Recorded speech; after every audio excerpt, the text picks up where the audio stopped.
ចង់បែកឬបញ្ចប់បងមិនខាត់ពុំងាឡើយ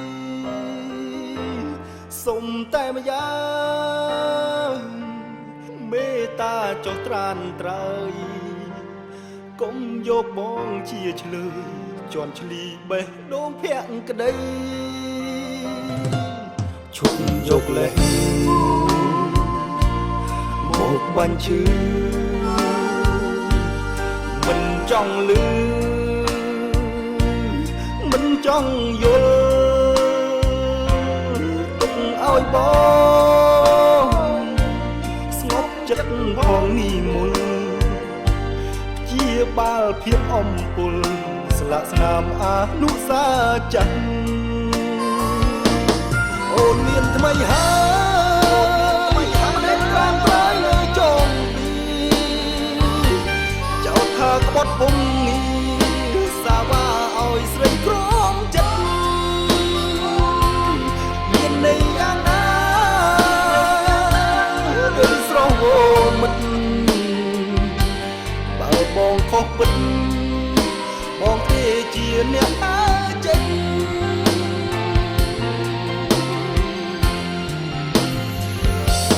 ឈុំនិយាយឈុំរំលឹក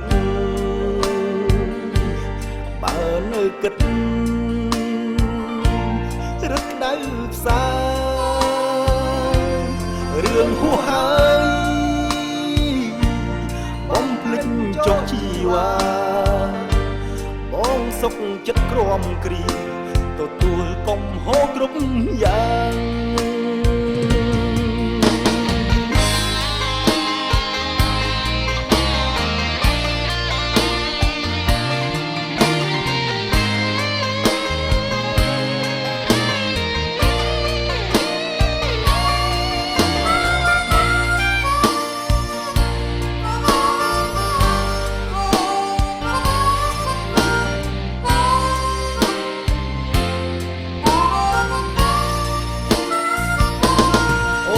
ថ្មីហើ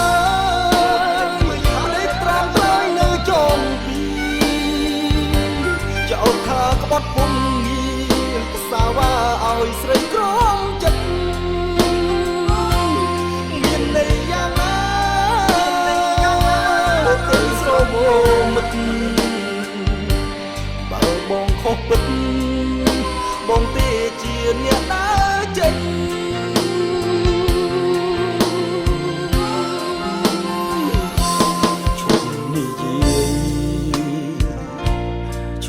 រំលឹកបើនៅគិត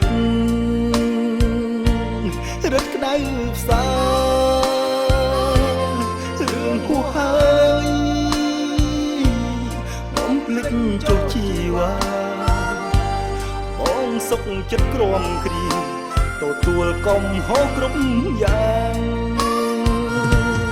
បងសុខចិត្តក្រំគ្រី